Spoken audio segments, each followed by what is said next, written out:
Welcome back to the Mina Show featuring Lenny, where I am joined, as always, by Domonique Foxworth, the host of the Domonique Foxworth Show, to recap a Monday night game that I would say, Domonique, falls into a genre I like to call great defense or horrible offense. Yeah. The answer is never simple to that question. It's usually both. Right. Yeah. I mean, I think this falls more into the great defense than horrible offense. Ooh. I would like to present because I don't think it was poorly executed offense as much as it was not Extremely very conservative. yeah, kind of conservative offense. So it wasn't like they were just bad, except for the penalties and the drops from the Packers. Both offensive play callers were calling the game like they were terrified of the opposing defensive line, which, might be some justification in that. So obviously the Eagles come out on top despite Nick Sirianni's last minute attempt to give the Packers a chance. Nick Sirianni, who's luckier than Nick Sirianni today? Because if they had lost that game after that, so it's so funny too, because so the Eagles, for those who have forgotten, went for it on 4th and 8 or something, or it was not 4th and short, 4th and 6, and gave the Packers shorter field position with no timeouts to try to potentially win the game or tie the game, which is meaningful because if they had a real kicker, that could have actually been pretty harrowing, which we'll get to in a second. Afterwards, he said he just didn't want to kick the field goal because I was looking, I was like, what is his explanation? I got to see this, because I'll say, as somebody who hates when teams are correctly aggressive and then fail, because every time it feels like Aikman's like, well, Joe, the analytics say the analytics said punt, y'all. I just want to emphasize that every model I saw on the internet was like punt, punt, punt, punt. So for once, the analytics said punt. Yeah. And it's so funny because in Nick's, I can't believe I'm starting with this except whatever the game, but Nick Sirianni's explanation, he didn't even address the punt. It was like a weird deflection. He was like, well, we don't want to kick the field goal. Bro, nobody was talking about field goals here. We were asking why you didn't punt because of the field position and the lack of timeouts. And I didn't see him address that. I have to think he overruled his own people. A classic Sirianni shenanigan. I mean, what was your reaction to that? And I guess then we'll get into the Eagles win, I promise. Immediately, this is the most interesting thing, because I would create a new category of games that we can also put as the game that you think you're going to learn a lot from, but you ultimately come out and don't feel like you've learned a ton. Because I don't know, I don't feel all that different about either team. But anyway, we'll get to that. It seemed like in real action, they cut to him after the pass, and it seemed like he was saying why into his headset, which maybe is about the play call or the play decision or anything like that. But it seemed like he also was not surprised that they were going for it, but didn't like something. And I respect that he didn't throw anybody under the bus at that moment. But I think that we're looking at 16 yards, worst case scenario. If you punt touchback, you get a touchback, you're not able to down it, you would have gained 16 yards. And I guess that's the argument, is 16 yards could have been gotten pretty quickly, so that's not worth doing. And I guess if you kick the field goal and you miss it, it goes from the spot where you kicked it from, right? So potentially you're giving up 6 or 7 more yards. I'm trying my best to wrap my head around why this was a good idea. And if you're going to do it, why a low probability play? Right. I know AJ Brown is really good, but a go route, that's none of it really made a ton of sense, honestly. Maybe he was like, AJ, before the game, I said he'd get him a specific amount of targets, so he promised not to tweet. I don't know. It was ridiculous. Okay. Let's focus on the good here. Let's start with the positive. The Eagles defense looked really good.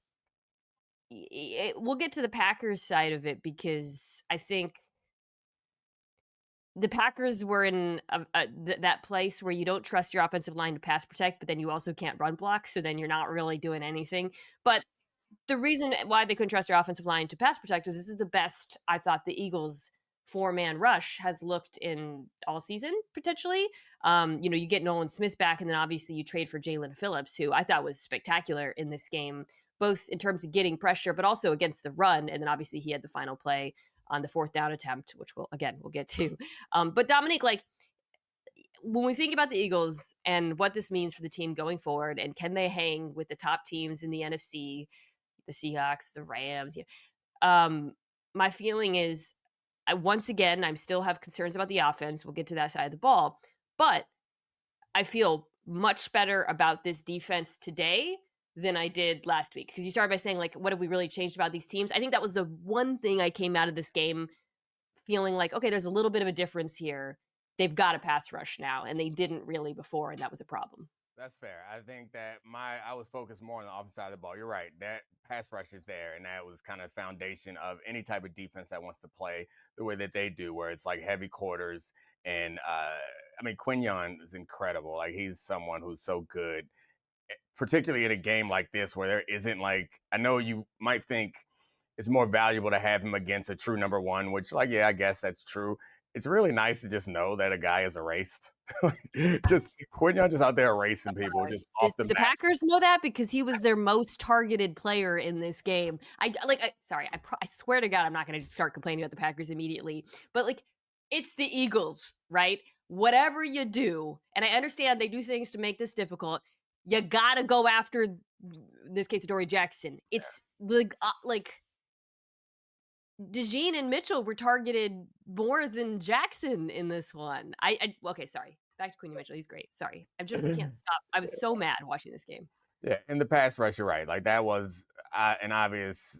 It feels like it's nice when the things that you expect to happen actually happen. So, like, when you go and acquire a pass rusher, Yeah. he shows up and is immediately impactful. That's, like, really nice to see. I mean, that's what thing we saw with the Colts. They, like, Sauce gave up a touchdown, but like, if you watch the whole game, like, Sauce was really impactful in a way that I thought was important, allowing them, which we talked about last week, allowing them to do more things defensively and be a little bit more aggressive. So in this particular game, like, I think that pass rush is real. This team got a little better, but I would say in comparing the offenses, because that's where it really gets interesting. Because I think we knew both of these defenses were good.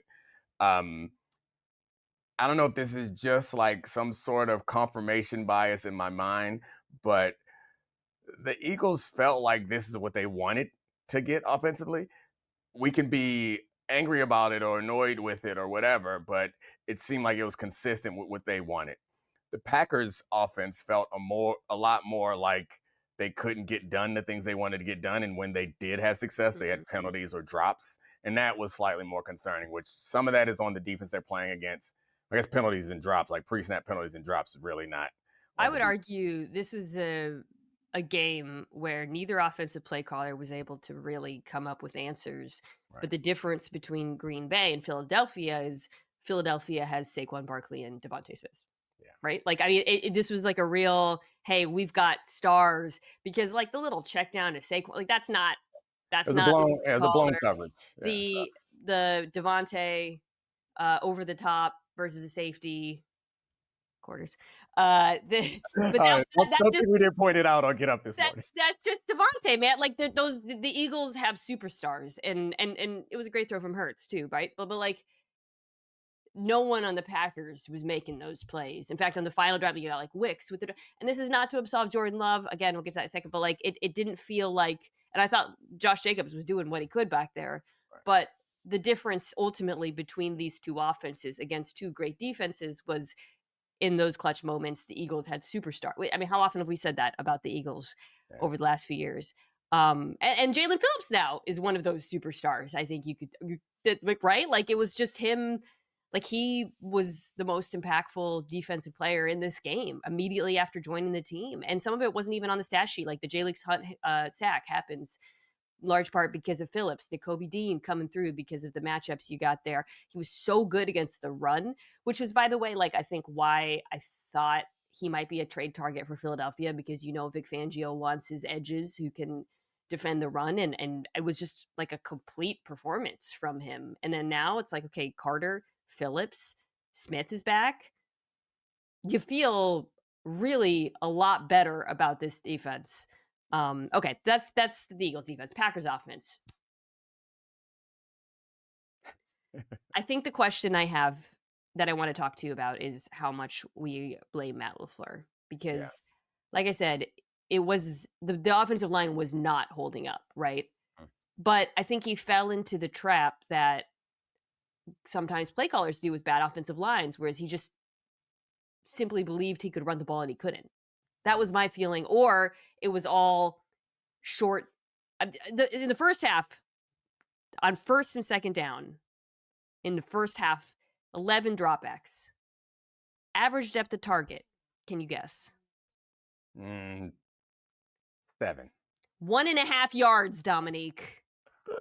I think he didn't used to be this way. It's like he spent the offseason watching OANN and came back and was like, I'm really conservative now. Because I didn't, these used to be bombs away. And again, I do think it's much more, I see people saying, well, he's worried about love. No, he's not. This is about the offensive line, which fine.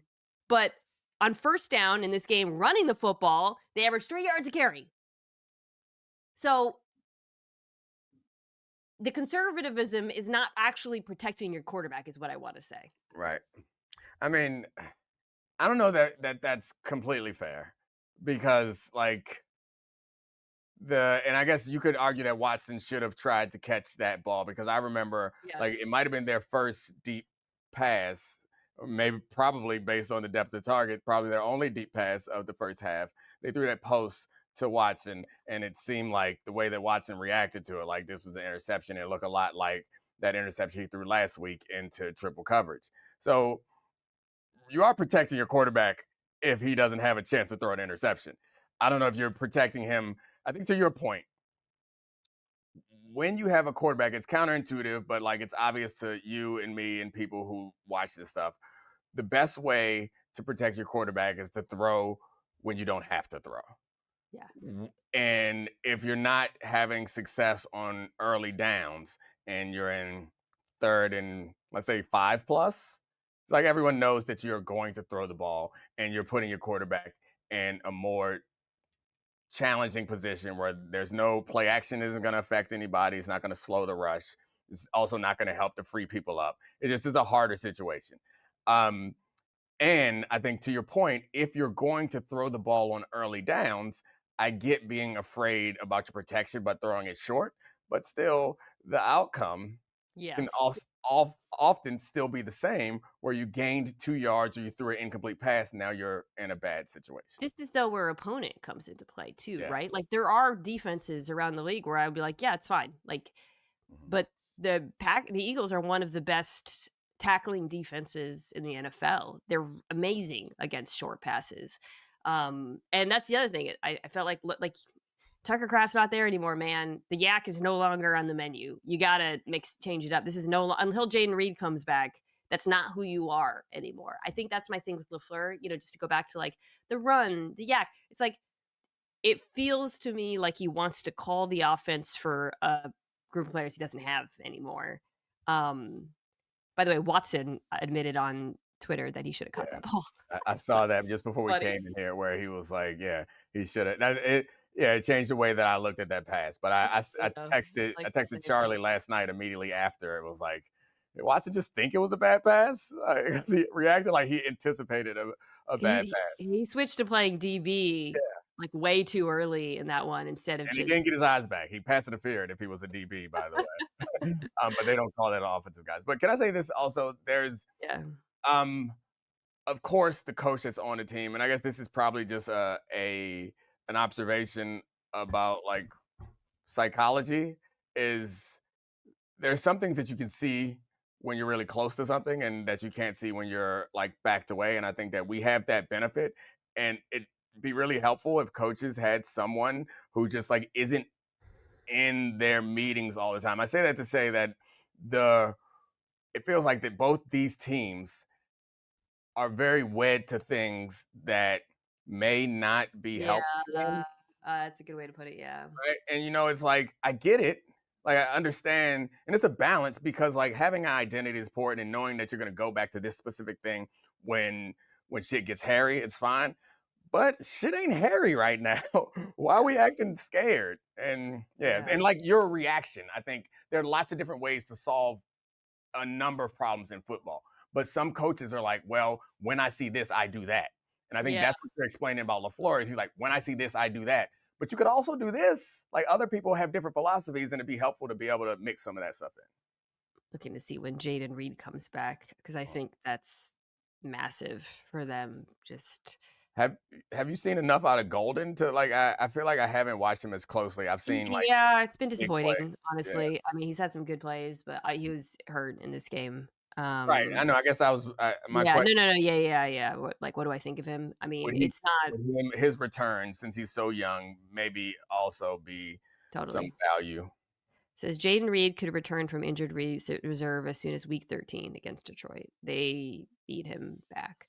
But I just think to kind of put a bow on it, the offense needs to take a hard look in the mirror at like what they're capable of. And I think like you got to go down swinging with Love, man. Like you can't.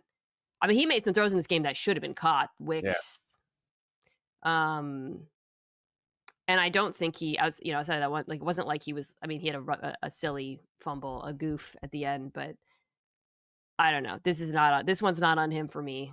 It's on LaFleur and some of those receivers. On the flip side,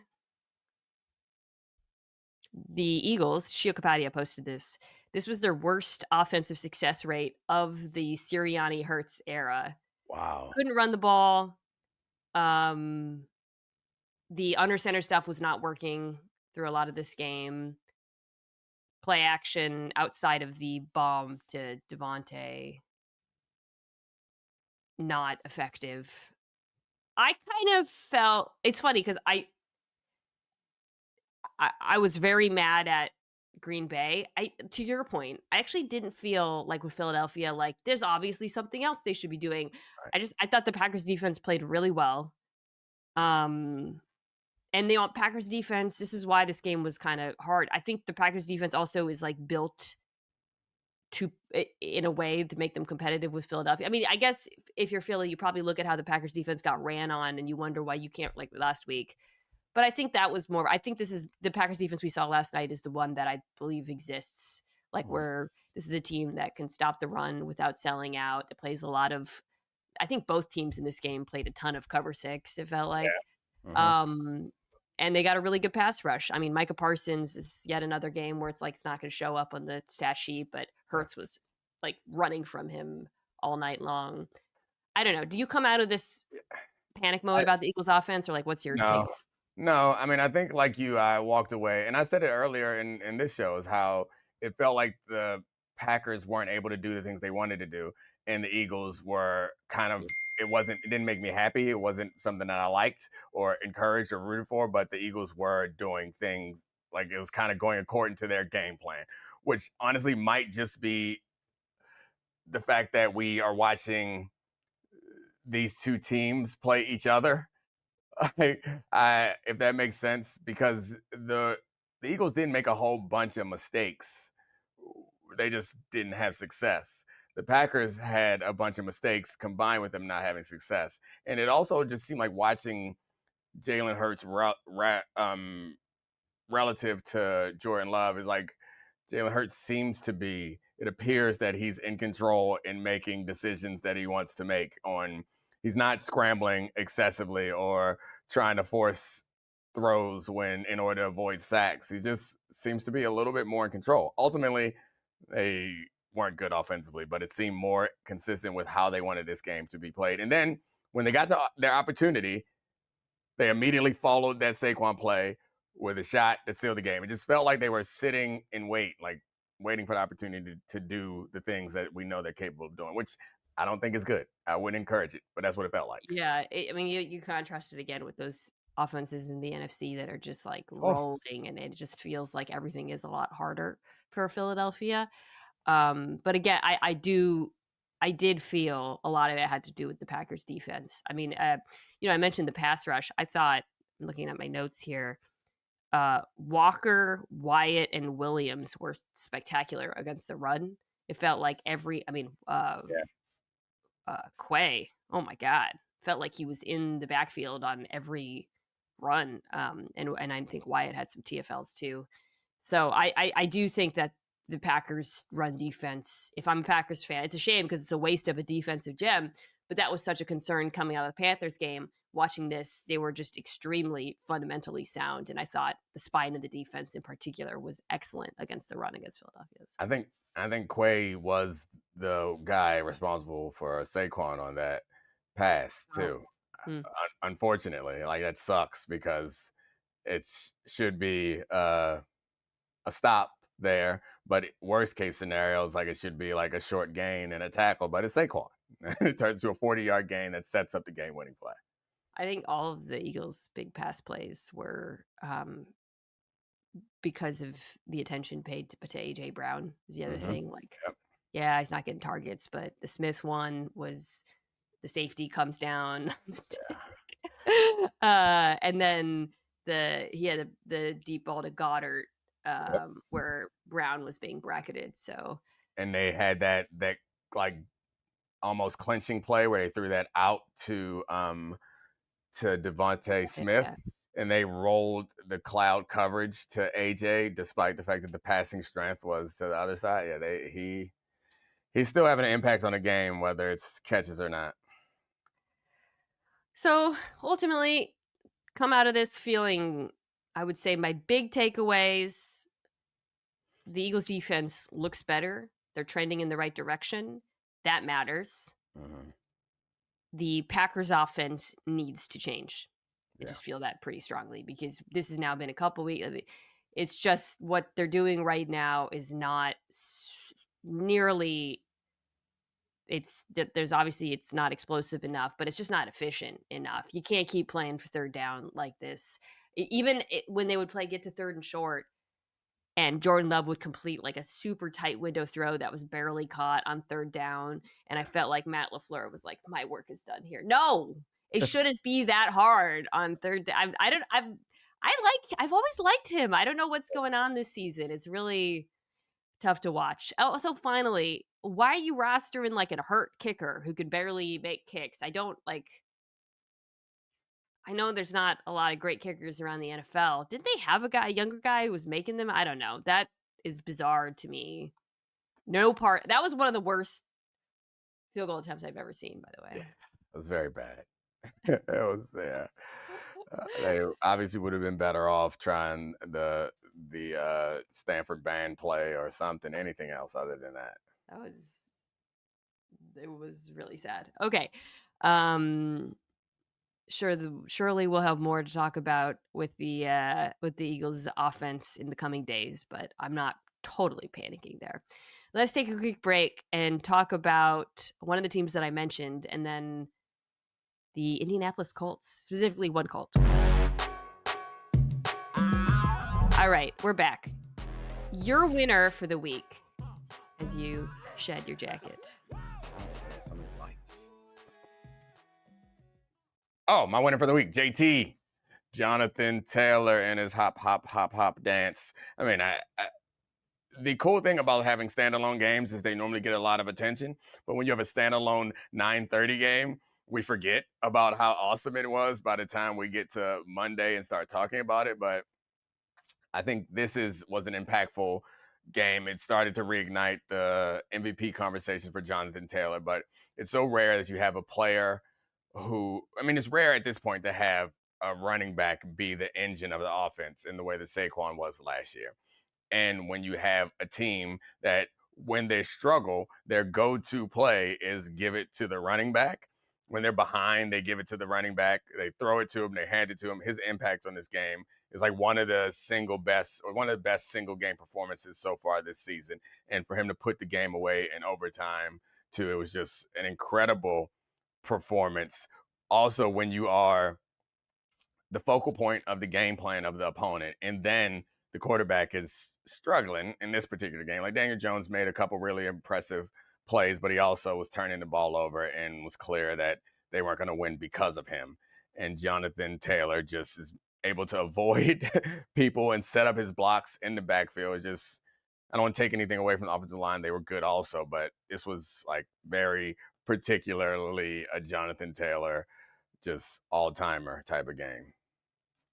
228 rushing yards after contact, which is the most, this is from NGS, by a game in a rusher in the past 9 years. Wow. Obviously a lot of that was on the big gigantic fourth quarter run, which is a great example of like, with running backs sometimes we always struggle with how to quantify what they're doing versus what the blocks are setting up. How much is on the running back? And NGS has that rush yards over expected stat. But that was like the MVP moment. MVP comment. We'll talk about that in a second.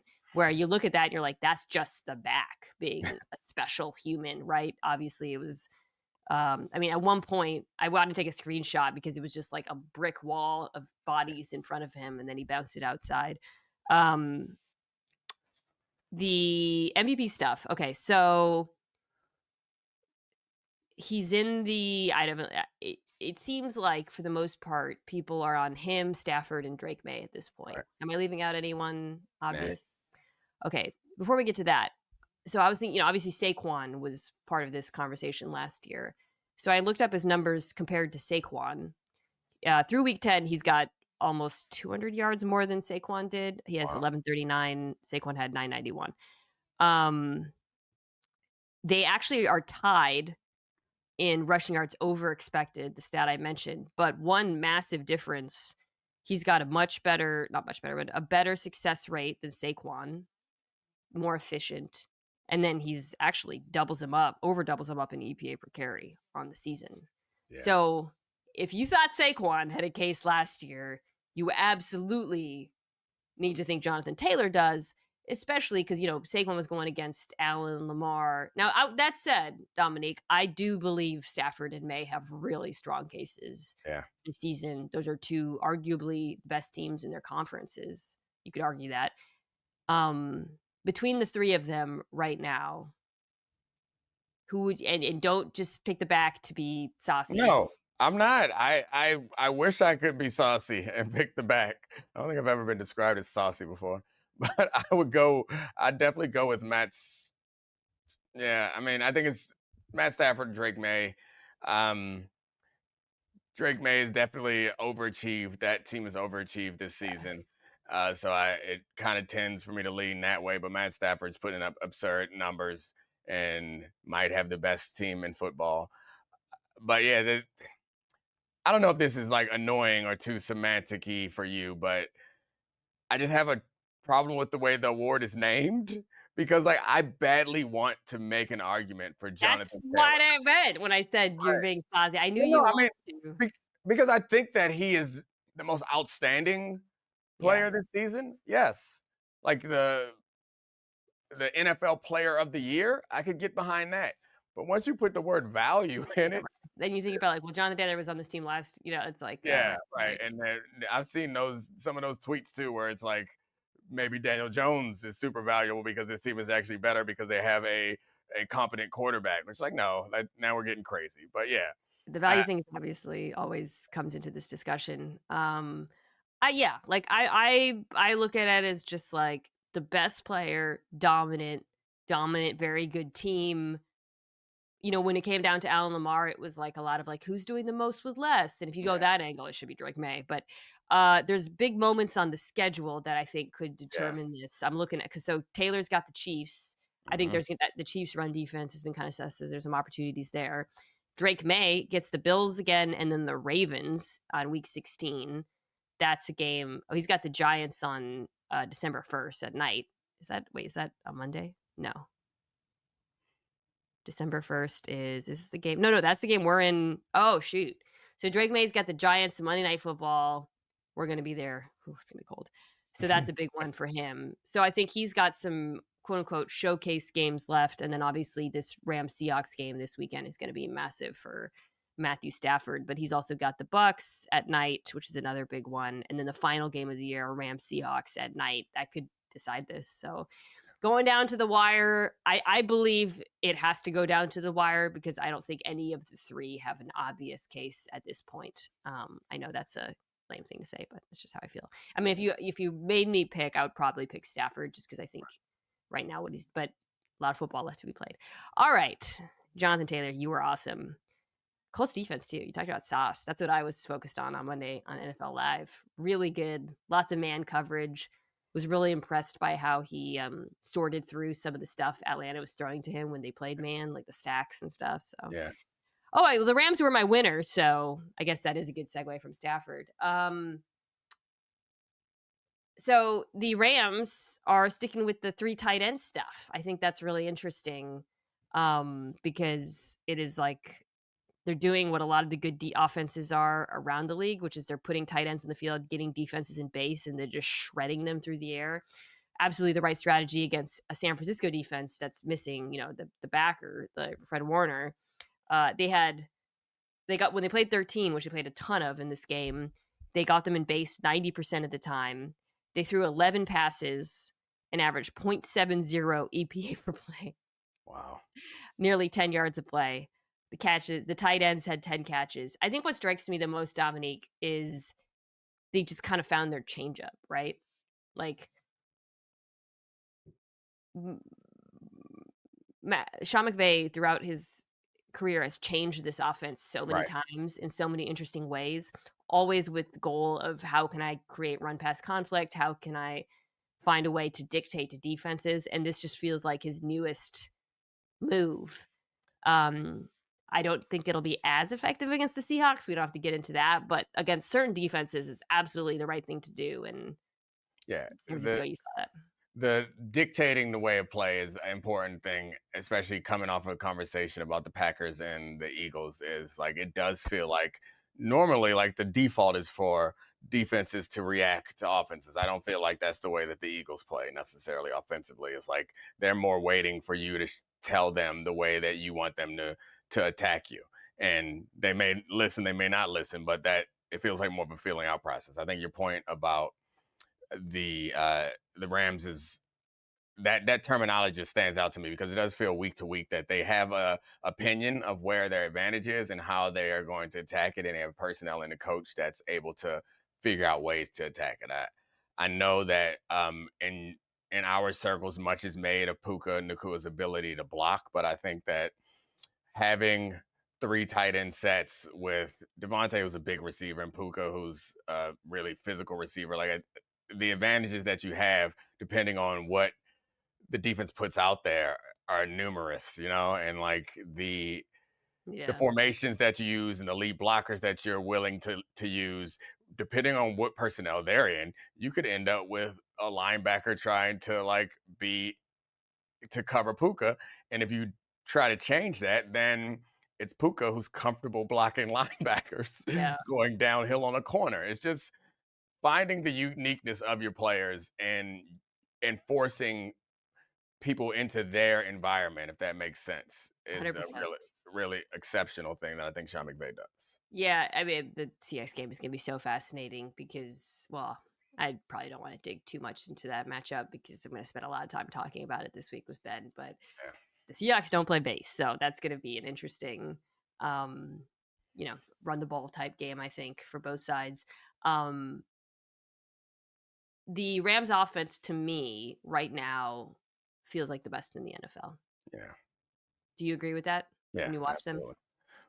Yeah, 100%. I agree with it. It's the McVay factor, and then it's also how Matt Stafford is somehow playing the best football of his life right now. Like the highlight reel of throws just from this season is like a career's worth for most quarterbacks. The no looker this week. So stupid. Yeah. Okay. Yeah, Rams Seahawks. I had them last week's power rankings, which you can find on Instagram.com/Mina show. I had the Seahawks, Rams 1 and the Seahawks 2. Felt pretty good about that after this week, but this is gonna be it. So You keep saying that you don't want to talk about it, but you obviously want to talk so badly about Rams Seahawks. You keep bringing it up. don't make me talk about Rams Seahawks. Don't make me do it. I just don't wanna my husband always makes fun of me for this. Sometimes he'll bring up something and I'll be like, "Don't bring that up. We have a long car ride later." And he's like, "It's like you don't think we can find new things to talk about?" It's like a weird sports radio. Remember what we used to say on Save the Juice when we Same would juice. on Yeah. Morning Roast when Dominique and I did radio. We used to I don't even know who came up with that, but Yeah. It was probably a Clintonism, but it feels like a Clintonism. yeah, Yeah. when we were like doing the pre-show stuff, prepping, somebody might get too much into their take. You're like, hey, save that juice for the show. ESPN 6 a.m. Sunday morning listeners Yeah. can't be deprived of our cool. energy and focus on this topic. All right, let's move on to Woofs. You have the Steelers. Steelers. Ooh. Yeah. That Where do was we a start hard watch. That on was the Wolf? tough. That was not pleasant. Like the Chargers are obviously a respectable team, but the injuries you would have thought. So coming off, I think that's the biggest Wolf for me is like I know we're gonna get to Aaron Rodgers and the offense and their issues. That's fair. I guess what was shocking to me, or not shocking, but like disappointing was the Steelers' defensive front utterly dominated the Colts' very good offensive line last Yeah. week. And I didn't expect the Steelers to blow out the Chargers, but I expected their front to show up against this very injured Chargers front. And they weren't bad, but it wasn't even close to what you would expect in that situation. Yeah. And that was shocking. And then Aaron Rodgers, I think, like reached a new level, or at least everyone else became more aware because of the primetime nature of it, of um how adverse Aaron Rodgers is to like anyone touching him. I And get Mike it. Tomlin looked so pissed after the game. Yeah, he did. Oh, Okay, let's get to first to address the defensive side of it. I think like the difference from the Colts game was the Chargers ran the ball. I mean, because the Steelers against the Colts, I think they shocked them by playing so much split safety, light box on early downs, and the Chargers uh, handed it off, and they ran the ball well. They ran it away from T.J. Watt, but like 9 of Kamani Vidal, whose name I've been saying wrong this whole time, his carries were into light boxes, and he had a 67% success rate. They were pretty efficient. It wasn't like crazy, but I think it was enough. And then you had a few special Justin Herbert throws in the mix, like the throw to McConkey. Oh, yeah. actually, I made a note to myself, look this up on the end zone view later, so I'm going to do that as a treat. But the story of the game really was Rodgers and don't make fun of me. I'm not making fun of you. It's hilarious because I know how. Yeah, it's like dessert. Oh, can't wait to look at the info. That's And Justin Herbert, Herbert, Stafford, some Jackson, yeah, some of the quarterbacks. I'm like, look this up later. Caleb, Caleb. Caleb had some. Yeah, Hey, I love watching Caleb play. I love it. I mean, it's not always good. It's just like a damn lunatic. I posted this on, I think, Blue Sky, but the Bears had 5 drops in that game, which was the most by any team in a season. The one that really made me mad was he made the sickest throw to Yeah, Zacchaeus, and I was just screaming at the. Okay, anyway, sorry. Back to the Steelers. Yeah, Rodgers doesn't want to be pressured, and it's affecting everything, right? It's not. It is. It's not an arm strength issue. mm, It's a pressure issue. There was one that was really bad in the red zone. He kind of like flipped around. It was like, nope, and dirted it. And I was like, oh my God, this is a rough watch. And we've kind of felt this way about the offense all season long, which is if they can run the ball and you're going up a defense that's bad against quick game, you can manufacture enough. But the Chargers defense is good against it. And the Chargers defense was also getting a decent amount of pressure too with Mac back. Pardon me. But it was an ugly offensive performance. He under pressure in this game. He wasn't not under pressure much because he threw the ball so quickly to avoid being pressured. But when he was pressured, he was 0 for 5. Not great. So I guess my question is like, can they is this over? Because they're still obviously in the division lead, but the Ravens are climbing. They're gonna play the Ravens twice. Obviously it's not over, but it feels pretty bad. Like I got pushback from Steelers fans last week because I guess I rained on their parade by saying that 2 of their more impressive wins over the Patriots and the Colts were a result of like a crazy turnover differential. Patriots like fumbled it like 20 times in that game. It was like I think they had it 4 and 5 plus turnover margin in both of those games, and they won both of those games by a touchdown. And the pushback was that it was like garbage time or whatever. I was like, nah, whatever. Average is 20, 25 points, I think, or something like 23 points.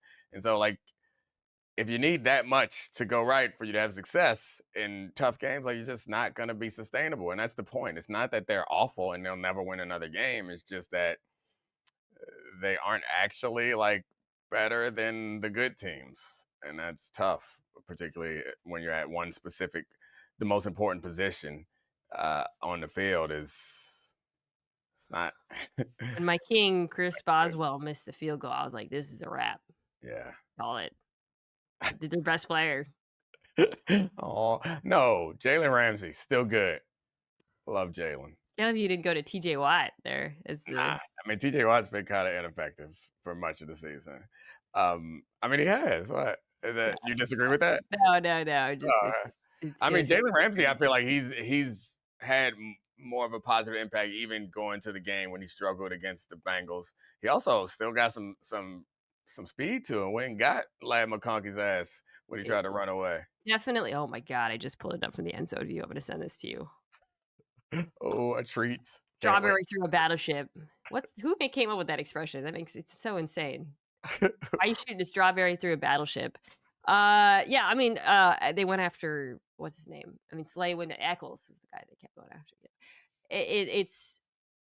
It's definitely hard to imagine them continuously eking it out, living this way, unless they can run the football. All right, my woof is the Bills' offense. Actually, I changed it up. I was gonna do the Bills' defense, but then I was like, "Yeah, we talked about." You can really talk about both sides of the ball after the loss to Miami, but I want to talk about the offense because I think my feeling all year was like, the Bills' defense, they can't really stop the run, but the offense will be fine. It's Josh Allen; they'll make it work. If this offense goes up against a team that can stop the run, and Miami sold out, it's painful to watch. Josh Allen, it actually, I said this on live, it reminds me of watching Mahomes at times last year, the Mhm. passing game. Padding, padding, padding, padding. No one's open. Um, Extremely long time to throw. That's a product of people not getting open. Um, they just don't have skill players outside of Kincaid, who's just got hurt, who scare you over 10 yards. I mean, that's just my feeling. And this is a front office thing, man. Like I know Palmer's been hurt, but it's hard watching like you look at New England, Mac Hollins getting open downfield, Kyle Williams. I know they tried to trade for Waddle. I saw that, but like this is not it's it worked last year because Josh Allen was like super efficient, but it feels like this year his frustration is mounting and then he made some bad decisions in this game. Yeah, I mean, and you could link some of the bad decisions to like pressing also in those tough situations. You don't want to bring that out of any quarterback, honestly.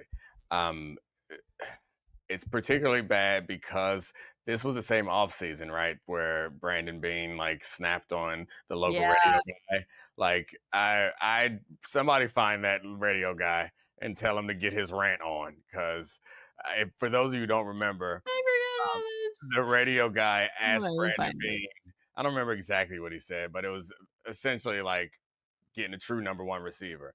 And Bean responded like angrily because I guess this has been something he's heard that annoyed him, saying that they have a receiving core and they were like one of the best offenses in the league, and like you don't know what you're talking about, essentially. And you need to stop whining and complaining because we get it done. Yeah. Jeremy and Joe Yes. are the Justice for Jeremy and Joe. Let's start the campaign The because Jeremy and Joe show on WGR 550. Shout out to y'all for yeah. bringing up a valid. Here's the exact quote. Okay, this is long. Blah blah blah blah blah blah blah. Some blah, blah, blah. He talks about how good they've been. They were great without Diggs last year. Is this group not better than last year's group? So I get it. You've got to have a show. You got to have something to bitch about. But bitching Mm, about wide receivers is one mm, of the dumbest arguments I've heard. mm, mm. Jeremy and Joe, get his ass. Jeremy, Jeremy, I would need to tune in and see how they responded on Monday morning. Jeremy White. He kicked it off by saying, relative to the Bills' peers, they do not invest in the wide receiver position. So respectful, such a Yeah, it respectful wasn't question. even that. Yeah. Yeah. There you Brandon got Beane says it's not fantasy football to trot out the best receivers. you've got Josh Allen. First thing you got to do is protect him. The protection's fine, Yeah, but you you know did how that. yeah, like again, I guess the Palmer, it is. Yeah. You do want to mention that, obviously the injury, but it Right. is. I mean, it's been a season long thing. It's not like it's not Yes, just this this is not game. like just this game. Yes. Yeah, it caused them a problem in this particular game, and I think it goes back to ways to win. And you want to have a team that has a number of different ways to win. If you happen to get put into a type of game for whatever reason, if your special teams has two early fumbles, like turnovers, and you're down 14 without even having your offense get on the field or something like that, like fluke things can happen. You have to be able to find a different way to win, and it feels like they don't have that Yeah. necessarily. When they kicked off the season with a ridiculous comeback, but it doesn't feel like they have that in part because they don't got that guy that just like home run hitter and Yeah. Keon Coleman. Just watching him and the Dolphins are not good in the secondary. And so if there is a game where a team is going to sell out Yeah, and stop the run, right. You should be able to get open against dude, the 4th down where it was like they came out in, like, heavy personnel, 4th and 2, there were only 2 guys, it was Knox and Jackson Hawes, and it's a shot to Jackson Hawes is a useful player. He really is, but that can't be it, man. That can't be it on 4th down, like, and they were not open at all. It's tough. Yeah, basically with the Bills now, the way I feel like is if you can stop the run and run the ball, yeah. Chiefs can't. So hilariously, they might still be a good matchup for the Chiefs, but it's not great. We do want to acknowledge one final woof, a little bonus woof. Brian Daboll gets the axe after the Giants give up another big lead. Chicago 2-8. Not super surprising. They Mm. have said that like Joe Shane, I don't know if it was said or was reported, is going to be like involved in picking the next coach. To which I say, "Mer? Why?" Exactly. Um, like, I don't know how that guy's getting away with this, but Yeah, I mean, I don't know Joe Shane or know what happened in there, so I'll speak in more generalities. It's like that when a GM and coach come in at the same time and only one of them leaves, and it's often the coach, it upsets me because yeah. I just imagine the conversations that are being had, whether they're true or not. It's just like we're in this together, man.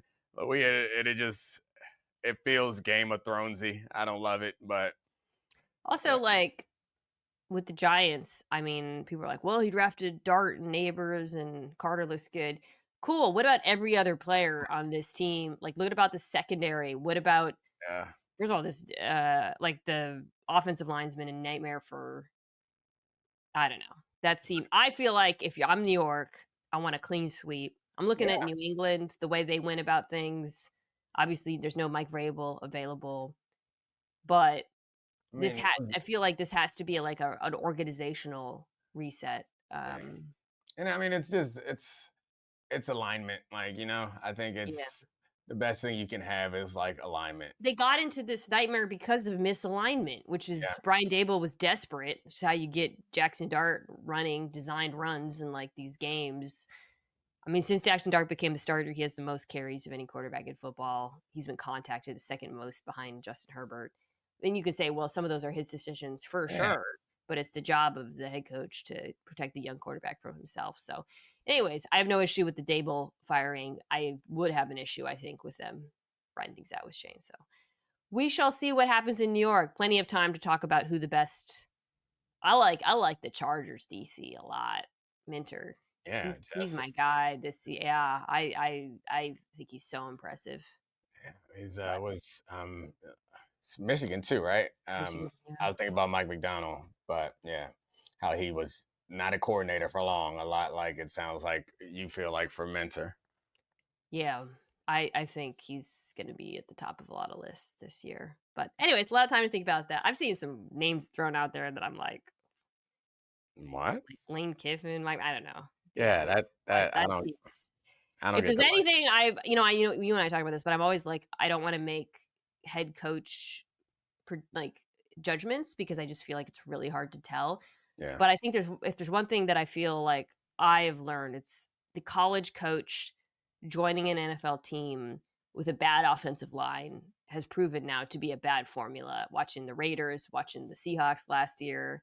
So I would be very wary of that personally. Also, like, come on. Just like, come on. All right. Yeah. Just, we'll get to that.